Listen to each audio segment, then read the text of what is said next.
좀 양해 말씀을 드리겠습니다. 오늘 영상 녹화 앞부분이 좀 잘렸습니다.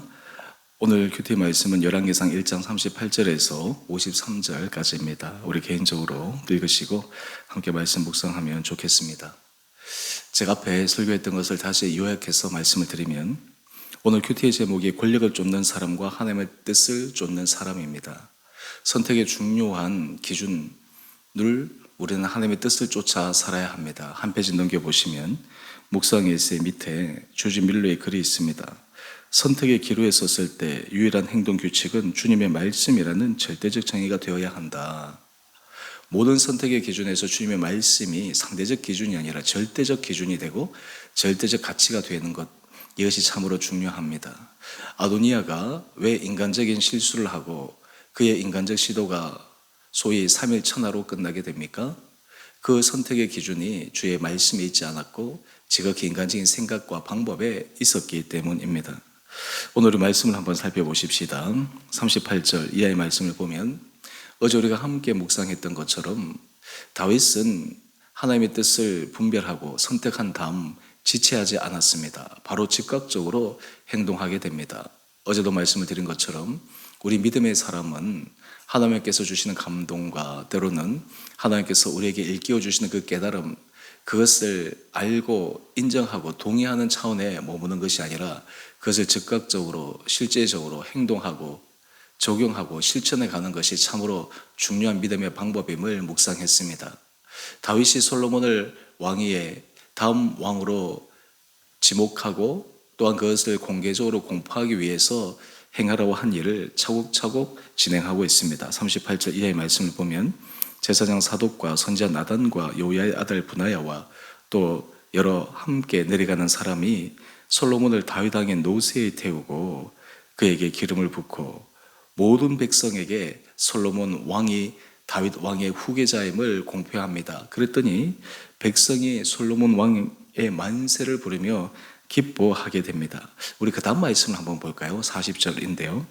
모든 백성이 그를 따라 올라와서 피를 불며 크게 즐거워하므로. 여러분, 우리는 민심이 천심이다 라고 하는 그 맹자의 사상에 그 말을 많이 동의합니다. 사실 민심이 천심이다 라고 하는 것, 동학에서 중요한 개념 인내천이라고 하는 것, 많은 사람들의 생각과 많은 사람들이 동의되는 것들이 역사적으로 보게 되면 그것이 온전한 정의와 공의의 길에 부합되는 경우가 참으로 많이 있었습니다. 그런데 이것은 절대적이지 않다고 하는 것을 늘 유의해 둘 필요가 있지만 그래도 백성 전체가 이 솔로몬이 다윗 왕의 후계자가 되는 것을 기뻐하는 것을 보면서 겉으로 드러나 있지는 않았지만 이미 암묵적으로 또한 그들이 말하지 않았지만 속으로는 이 솔로몬이 다윗 왕에 이어서 다음 왕이 될 것을 다 기대하고 기다렸다라고 하는 것을 우리는 기억할 수 있습니다. 자, 이러할 때 이러한 소식을 듣고 이러한 성업이 진동하는 그러한 것을 보면 아도니아와 함께한 사람들의 반응은 어떠합니까? 우리 43절 이하의 말씀을 보면 제사장 아비아달의 아들 요나단이 와서 모든 상황을 이야기를 합니다. 그리고 그의 말의 한 부분을 살펴봅시다. 43절 중반절 이하인데 과연 우리 주 다윗 왕이 솔로몬을 왕으로 삼으셨나이다. 여러분, 저는 이 말씀을 통해서 아도니아와 그와 함께한 사람들이 정말 솔로몬이 다음 다윗 왕의 후계자가 될 것을 몰랐는가 라고 하는 것에 대한 의문에 해소할 수 있는 답이 된다라고 생각합니다. 솔로몬이 바세바에게도 그러했고 나단에게도 그러했던 것처럼 단지 개인적으로 솔로몬을 다음 왕으로 세우겠다라고 하는 것이 아니라 이 다윗 왕의 심중에는 다음 왕은 솔로몬이다. 또한 그것을 아마 주변에 있는 측근들이나 가까인 사람들 또 다윗의 마음을 잘 헤아리는 사람들에게 이미 여러 차례 얘기했을 것입니다. 이렇기 때문에 다윗 주변에 있는 사람들, 가장 지근거리에 있던 사람들은 그 다윗의 심중을 모를 리가 없습니다. 요압이라든지 아비아달이라든지 이런 사람들조차도 그것을 왜 몰랐겠습니까? 하물며 아도니아도 왜 몰랐겠습니까? 중요한 것은 우리는 흔히 이런 생각을 합니다. 내가 하나님의 뜻을 알았더라면 그렇게 하지 않았을 것입니다.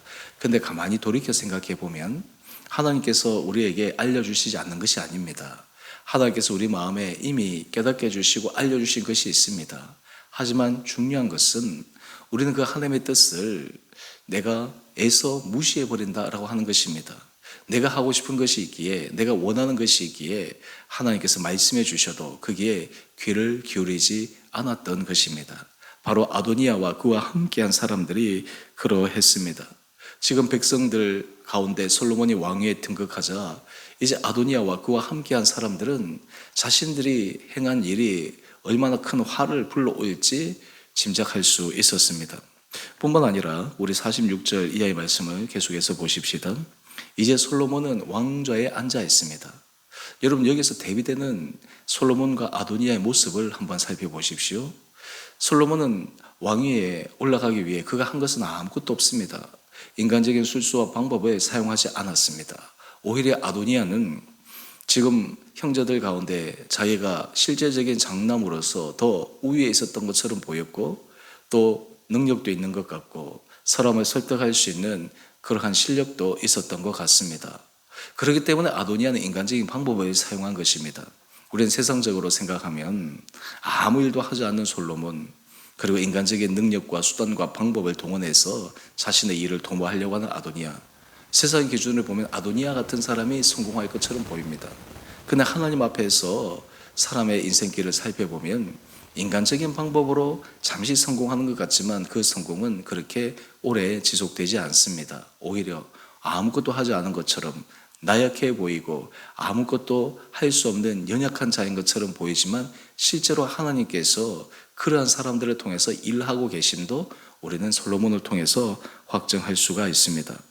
뿐만 아니라 우리 47절 이하의 말씀을 보면 다윗 왕의 신하들의 반응입니다. 왕의 신하들이 다윗 왕에게 축복하여 이렇게 이야기를 합니다. 왕의 하나님이 솔로몬의 이름을 왕의 이름보다 더 아름답게 하시고 그의 왕위를 왕의 위보다 크게 하시기를 원하나이다.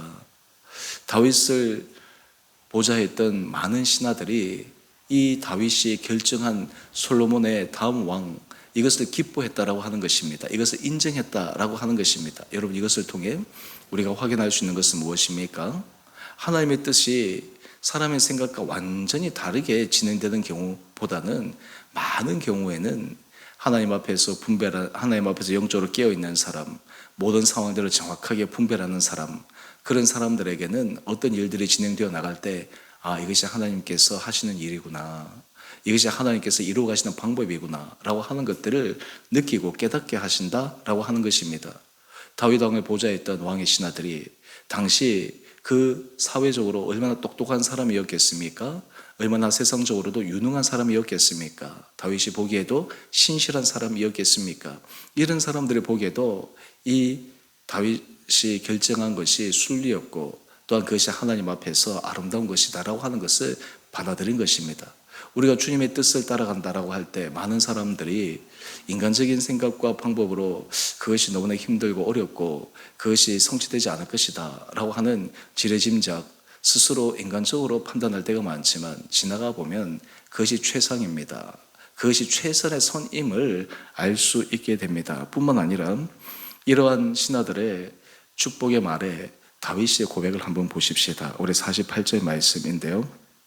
이르시기를 이스라엘의 하나님 여호와를 찬송하리로다. 여호와께서 오늘 내 왕위에 앉을 자를 주사 내 눈으로 보게 하셨도다 하셨나이다. 여러분, 이 말씀을 우리가 조금 한번 묵상해 보면 아도니아가 만약 자기 스스로 왕의 자리에 등극해서 스스로 왕임을 선포하지 않았다면 어떻게 되었을까? 만약에 그렇게 하지 않았다면 나단이 밧세바에게 얘기해서 또 다윗에게 가서 이 모든 상황을 알리고 보다 더 신속하고 보다 더 빠르게 이 솔로몬이 다음 후계자임을 공표하도록 만들지 않았을 터인데, 결과론적으로 얘기하면 어떻게 되었습니까? 아도니아의 한 행동이 실제적으로는 솔로몬이 더 빨리 실제적으로 다윗 왕의 후계자임을 공표하도록 만들었다라고 하는 것입니다. 여러분, 참으로 신기한 것이죠. 하나님께서 하시는 일이 이렇게 놀랍습니다. 때로는 그 일이 하나님 앞에서 방해가 되는 것 같고 하나님 앞에서 걸림돌이 되는 것 같고 마치 시간이 지체되는 것처럼 보이는데 지나고 나서 보면 그것이 더 지름길인 경우가 많이 있습니다. 오히려 그것을 통해서 하나님께서 하시려고 하는 것이 더 빨리 이루어질 때가 많이 있습니다. 지금 다윗 왕의 고백이 내가 내 눈으로 다음 왕위에 앉을 자를 보게 하셨나이다. 이것이 다윗이 보기에는 참으로 축복인 것이죠. 사후에 일어날 일이 지금 여러 가지 상황으로 말미암아서 자신이 살아있는 동안 마지막으로 그것을 보고 갈 수 있도록 하나님께서 축복하여 주셨다라고 하는 것입니다. 이러한 상황에서 아도니아의 반응을 한번 보십시다. 우리 49절 이하의 말씀을 보면 아도니아와 함께한 사람들이 다 두려워합니다. 특별히 솔로몬을 두려워하여 아도니아가 제단불을 잡습니다. 통상 관례를 따르면 이 제단불을 잡게 되면 아무리 잘못한 사람이라도 그의 생명을 보존할 수 있는데, 아도니아가 제단불을 잡았다라고 하는 것은 이미 그 마음속에 자신이 하고 있는 일이 정당하지 않다라고 하는 것을 보여주는 것입니다. 그러면서 그는 솔로몬 왕에게 이렇게 전하라고 합니다. 솔로몬 왕이 오늘 칼로 자기 종을 죽이지 않겠다고 내게 맹세하기를 원하나이다. 이미 자기가 잘못한 것을 알고 있는 거예요. 여러분, 사람이 겉으로는 아무리 합리적인 변명을 내세우지만 하나님께서 주신 양심이 있기 때문에, 또한 기본적인 살아가는 믿음의 모습이 있다면 자신이 잘하고 잘못한 것을 스스로 다 아는 것입니다. 여러분, 그렇기 때문에 사람의 눈은 잠시 속일 수 있어도 마지막 하나님 앞에 섰을 때는 변명할 수 있는 그러한 사람이 아무도 없을 것입니다. 그런데 솔로몬이 얘기하는 것이 얼마나 지혜로운지 한번 보십시오. 52절 말씀인데요, 솔로몬이 이렇게 얘기합니다. 그가 만일 선한 사람일진데 그의 머리털 하나도 땅에 떨어지지 아니하리니와 그에게 악한 것이 보이면 죽으리라. 지금 솔로몬이 자신이 왕위에 올라서 마치 내가 용서해 주겠습니다 이렇게 인간적으로 결정하지 않습니다. 정말 지혜의 왕으로서 기본적 소양이 보이는 것이죠. 그가 선한 사람이면, 그가 선한 행동을 했으면, 선한 의도를 가지고 다른 사람에게 또 하나님 앞에서 질책받을 일이 없으면 아무 문제도 없지만, 만약 그에게 악한 것이 보이면 죽으리라. 그가 행한 대로 그 안에 드러난 의도가 있으면 거기에 대한 대가를 지불해야 된다라고 하는 것입니다. 그리고 솔로몬은 아도니아를 만나서 내 집으로 돌아가라 편안하게 보내어줍니다.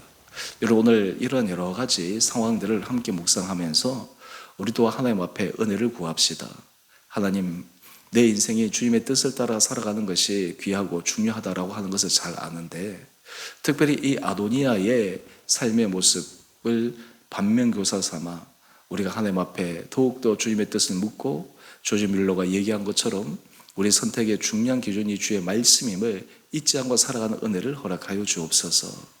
그런 은혜로 오늘 이 하루도 믿음 안에서 승리하시는 우리 온 성도님 한 분 한 분을 되시기를 주님 이름으로 축원드립니다. 함께 기도하겠습니다.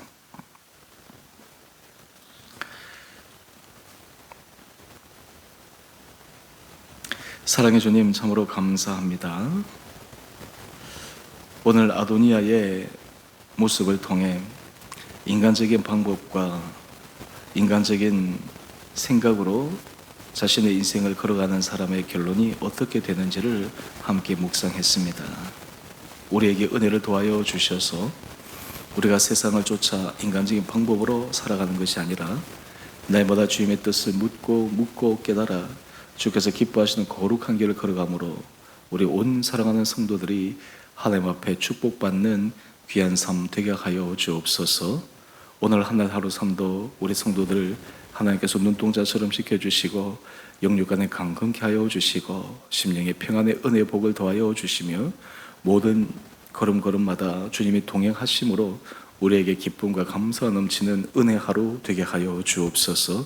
우리 주의 교회를 기억하여 주시고 축복하여 주시고 이 교회가 날마다 주님의 은혜로 믿음의 반석에 든든하게 서가게 하여 주시며 온 성도들의 한 마음으로 믿음 안에서 힘있게 걸어나가 주께서 기뻐할 것이 무엇인가 묻고 질문하고 또한 그 일을 실제적인 삶의 자리에 실천함으로 우리 공동체를 통해 하나님의 놀라운 은혜와 축복이 많은 사람들에게 흘러가고 많은 사람들이 임할 수 있도록 쓰임받는 거룩한 교회 공동체 되게 하여 주옵소서. 우리 교회에서 후원하는 국내외 사역자들, 선교사님들 기억하여 주시고 축복하여 주시고 그들의 자리자리마다 주님께서 함께하여 주셔서 힘들고 어려울 때마다 마음을 위로하여 주시고 필요한 것들 채워주시고 하나님께서 세우신 귀한 한 분 한 분들을 통해 하나님의 나라가 확장되는 데 쓰임받는 귀하고 복된 사역들 되게 하여 주옵소서. 아버지, 우리나라 이제 총선이 얼마 남지 않았습니다. 하나님 이 나라를 긍휼히 여겨주시고 필요한 자들이 세워지게 하여 주시옵시고 이 시대적 정신과 정말 이 나라가 하나님 앞에 새로워지는데 귀하게 쓰임받을 수 있는 그런 지도자들이 곳곳에서 세워지게 하여 주옵소서. 한 날 하루 삶 하나님께서 우리를 더욱더 은혜 가운데 인도하여 주시고 붙들어 주시기를 우리를 사랑하신 예수님 이름으로 기도드리옵나이다. 아멘. 하늘에 계신 우리 아버지, 아버지의 이름을 거룩하게 하시며 아버지의 나라가 오게 하시며 아버지의 뜻이 하늘에서와 같이 땅에서도 이루어지게 하소서.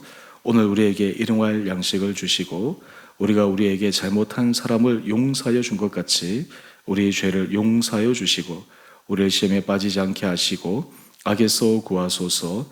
나라와 권능과 영광이 영원히 아버지의 것입니다. 아멘. 오늘도 믿음으로 승리하시는 복된 하루 되시기를 바랍니다.